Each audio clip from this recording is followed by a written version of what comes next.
This video, in my own humble way, will show you how I handle the career and academic planning project. So of course, here's our syllabus, and this is the project I'm talking about.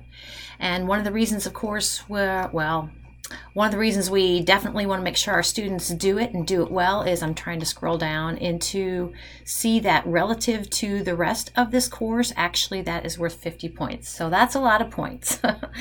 And in its name actually are the two parts. The career part, they search for a career using Career Coach, and the academic planning project, again, this is only how I do it. The academic planning project part is where actually how I do it, they interact with an enrollment specialist, or if they're a trio advisor. So I've got some tabs open here. All of these documents are available. They're available in your course shelf. You can't find them, or if you just want me to shoot them to you, I have no problem doing that. So here I want to highlight some of the three components. Let's see if this will let me do this. Okay, yep. So the three components, the first is I'm going to show you, I do this actually with the students, their career and exploration chart, and I'll show you what that looks like coming up. The academic map worksheet, actually, the students have to complete the first part, and that's we're trying to get the word out that they have to do section A and take it with them to their meeting. The degree worksheet, actually, I kind of go back and forth. They're supposed to knock them out with their advisor, or kind of work on them ahead of time, preferably, but I don't know. I'm just going to tell you how I do it. I don't do anything with the degree worksheets other than to hand them out. The two main degree worksheets would be the Arts and Science and the AA. So the last thing here, the component that this might be a little confusing to you.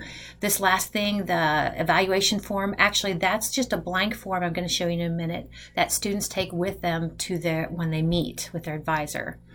Okay, so here are instructions then for the students. When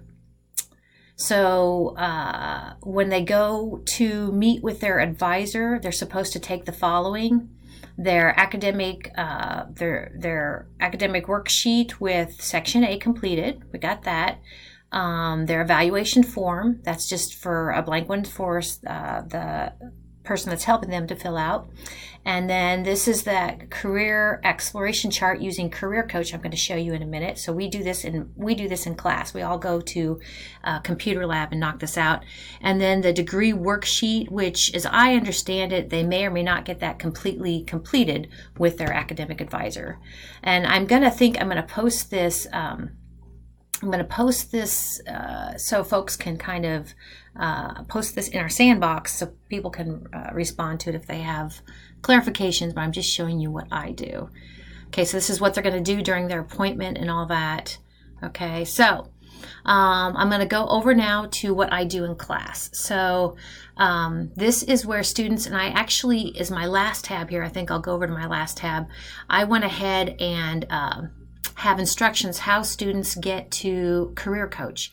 In Career Coach, they take a 60-question survey, not the short one, but the long one, and they will come up with two career choices.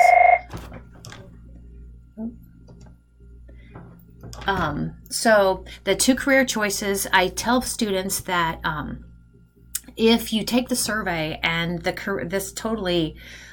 it doesn't get your top career choice, and they only have one top career choice, I tell them to go ahead and put the next one, or just put something in the second career choice. You should always have a backup, right?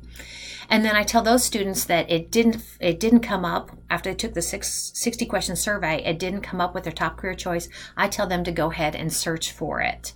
And then actually these things, these 1, 2, 3, 4, 5, 6, 7, these 7 things are things that they should be able to find a career coach. They just kind of have to poke around with regard to their first choice and their second choice. It's kind of fun because hearing sometimes students are like, oh my gosh, they got it right away. So these are the instructions that I came up with just this semester for students to get to the career coach, because it's hard for me to find it. And so basically I tell them to go to our website, and I go to current students, and I go to career services, and then there's a career coach button. I know it sounds like a lot. Maybe there's an easier way, but this way I tell my students: take the assessment, They're going to do the 60 question option, okay? So then this is what I tell my students to go ahead and fill out those columns, their first choice and their second choice. And again, it's not written here, but I tell my students if their first choice didn't show up, go ahead and at least fill in the second choice from what Career Coach spit back and go out manually to find their first choice. Okay, so this is one of the things that they take with them. And again, it takes about I don't know, not the whole period, maybe a large part of the period. So we all go to a computer lab. Okay, so we do that in SDV108.